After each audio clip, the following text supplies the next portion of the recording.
I've been struggling with consistency and making art for myself, but also making content for this channel. A therapeutic art student commented asking where I've been and wondering if I was going to produce more content. They shared a really beautiful message with me and said that they believed in me. It was such a heartwarming message to receive, but it also had me wondering whether or not I believed in myself. Welcome back to another episode of Therapeutic Art. Grab your favorite cozy beverage and join me for an episode of intuitive painting and recreating. What I love most about intuitive painting is less about the technique and more about how I'm feeling, and also what I'm feeling the most connected to. If you've ever taken my therapeutic art class before, you know that I encourage you all to use whatever you have available. You're welcome to follow along or put your own spin on it. For this exercise, I used one glue stick,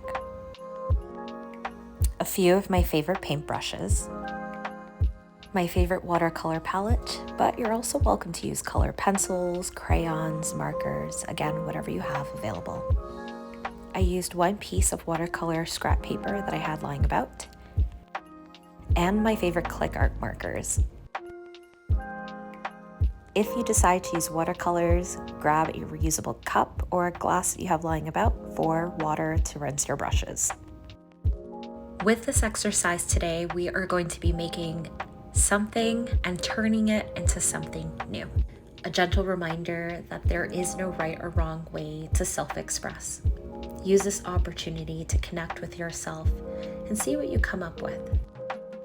I covered one side of my paper with my watercolor palette because I am going to use the other half as part of my create something new. If you're not quite sure how to get started, you can try what I like to do, which is picking a color I feel the most connected to and allowing my hand to take me wherever it wants to go. Now here I'm adding my final touches, and I am going to take a pair of scissors, which I did forget to mention that you will need in the beginning, and I'm going to cut out different parts of my piece, as well as cutting out a part of my blank side as my base. And hopefully that is not too confusing, but if it is, just follow along and see what I do. So here I'm going to grab my scissors and I'm going to start cutting out shapes, and I'm starting with the base first. And this is where I'm going to be gluing my new images onto. I decided to use 2 instead of 1, and now I'm going to have fun drying my paper first because there are some spots that are still wet, and I'm going to create some texture with the paper towel, which is pretty fun. And once it's completely dry, I'm going to use my scissors to now cut out really interesting shapes and things that my imagination just sort of goes with, and see what I come up with here. So far I have a sun and some ocean waves. I have the little base of a boat, and I'm creating some dry land. I love this part because I get to play around with the shapes and their placement, and I'll edit my pieces of paper by cutting it out and reshaping the size as needed. Make sure to wipe your table if you have any glue residue so your paper doesn't stick to the table. And here I am just editing again, resizing, and just creating my 2 scenes with my watercolor pieces.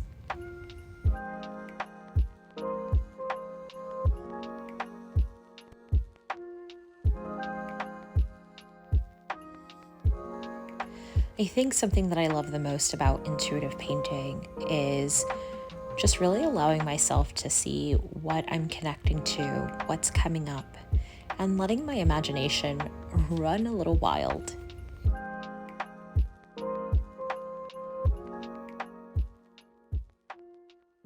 I'm using my click art markers to create some birds flying in the sky, gluing my boat, and beginning to wrap up my image.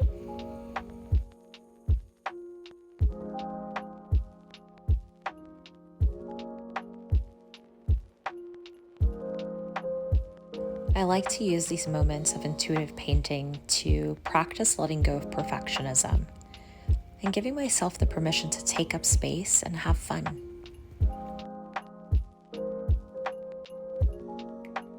I don't know about you, but sometimes I get really caught up in the product and whether or not something looks perfect, whether or not someone's gonna like it.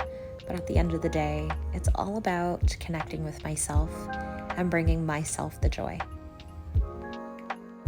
Did you follow along to this video or create your own spin to it?